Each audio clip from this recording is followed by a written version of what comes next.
Have you ever seen a team dominate the headlines and still manage to lose the plot on the pitch? Well, buckle up because we're diving into all that chaos today. Welcome to Across the Pitch, your favorite stop for football's biggest stories and wildest dramas. This is episode 14, and trust me, it's going to be a spicy one. From takeovers and touchline tantrums to trophy dreams and transfer snubs, we've got it all. So grab your kits, pour yourself a pint or a coffee, we don't judge, and let's kick off because the beautiful game, it's looking messy and we love it.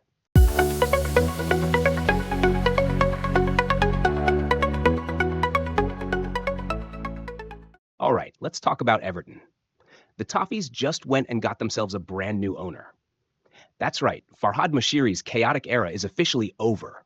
Enter the Friedkin Group, led by Dan Friedkin himself. Yes, the man with a net worth of £6.16 billion.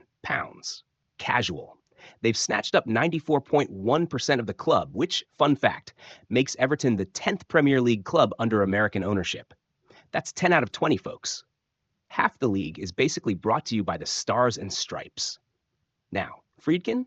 He's not some random billionaire looking to dabble in football for fun. Oh no, this guy owns AS Roma over in Italy. He's seasoned. And in his open letter, he's playing all the right notes, honoring the legacy, community-focused, global family. Basically, he's saying all that Everton fans need to hear after the mess they've been through. But will he deliver? That's the billion-pound question. Moshiri's reign? Let's be honest, it's been more misses than hits. They've been flirting with relegation like it's a toxic ex they just can't shake. 16th place right now, 3 points from safety. And don't even get me started on their new stadium at Bramley Moore Dock. That thing's been looming like a storm cloud for years. Oh, and the timing? Chef's kiss. Their first game under the new ownership is against Chelsea this Sunday. A baptism by fire, if you will. So, will Friedkin and his billions be the knight in shining armor Everton's been dreaming of? Or is this just another chapter in the soap opera that is the Premier League? Time will tell, my friends. Time will tell.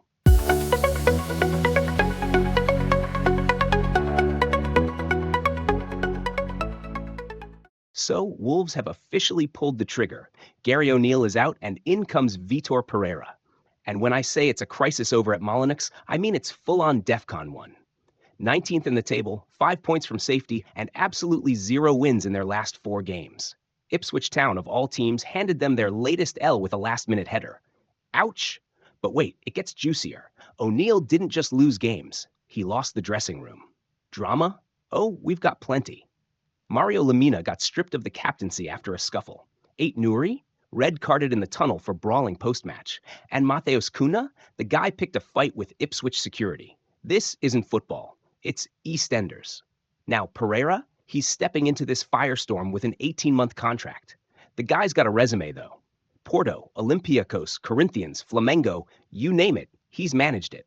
Titles in Portugal, Greece, and China, and even some solid numbers from his recent stint at Al-Shabaab. 16 wins in 30 games isn't bad. But this is a whole new beast. Wolves fans, understandably, are fuming. They've been calling for Fosun, the club's ownership group, to step aside. And honestly, you can't blame them. Jeff Shee, Wolves chairman, is out here saying this is a challenging moment for the club, which is just corporate speak for, yeah, we've made a mess of things.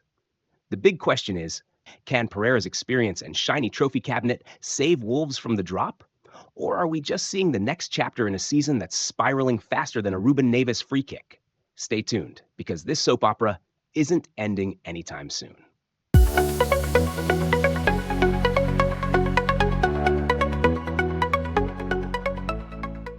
Ange Postecoglou just dropped a mic-level take, y'all. According to him, managing Tottenham is harder than being the prime minister. And honestly, the man might have a point. He says the PM only faces elections every few years. Meanwhile, Ange, he's got one every weekend. Miss the mark? You're out. No second chances. Now, Spurs' form lately? Let's just say it's been a roller coaster with more drops than lifts. 2 wins in 9 games. But here's the kicker. They thrashed Southampton and stunned Manchester City with a 4-0 win at their place. City, the reigning champs. Ange is out here collecting wild results like Pokemon cards. Yet, consistency is their kryptonite. They've clawed their way from 14th to 10th, which, let's be real, is less glow up and more mild improvement. Still, Postecoglou isn't just managing matches, he's tackling the cutthroat culture of modern football. He straight up called out the revolving door approach to managers. No respect, no patience, just sackings and speculation. And here's a little spice for the Postecoglou believers. He's got this second season Midas touch thing going on. Every club he's managed, he's snagged silverware in year 2. But can Spurs even wait that long? Because let's face it, the North London trophy drought is old enough to vote. So, is Ange onto something with his hardest job claim? Or is he just deflecting from Spurs' wobbly season? Either way, one thing's for sure. Being Tottenham's manager is a pressure cooker. And Ange, he's either going to make a masterpiece or go up in flames.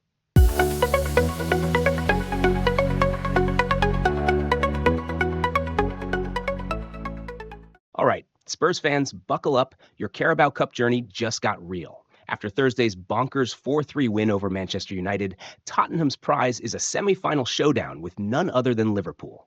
Yes, Liverpool, the reigning champions, 10-time winners. Oh, and they're currently on fire at the top of both the Premier League and the Champions League.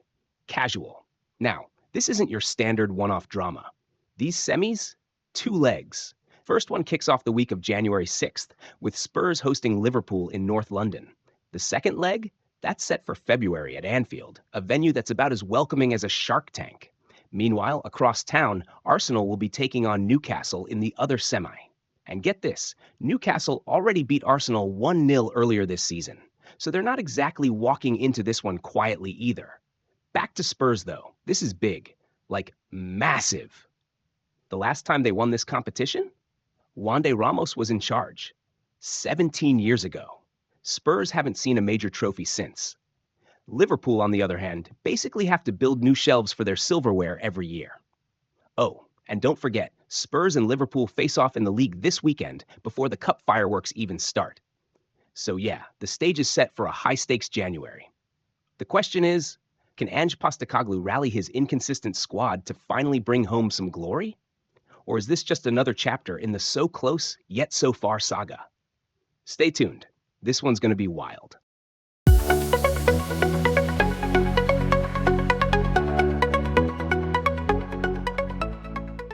Bukayo Saka is done playing nice. Arsenal are here to win everything.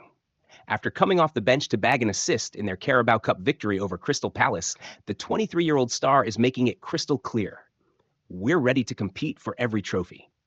Confident much? You bet.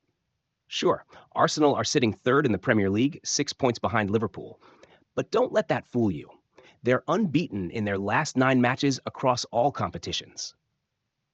And while they've had a couple of league hiccups, draws against Fulham and Everton, they're still in the thick of the title race, the Champions League, and now the Carabao Cup semifinals. Saka?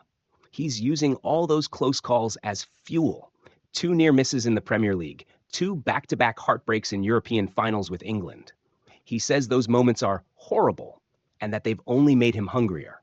This season, it's personal. He wants the Premier League title.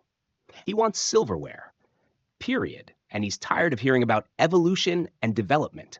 It's win now mode for him and his squad. So, what's next? Arsenal face Crystal Palace again in the league on Saturday. Win that, and they cut Liverpool's lead to just 3 points. Saka's made the mission clear. This season isn't about settling for close. It's about getting over the line, lifting the trophies, and finally putting Arsenal back where they belong.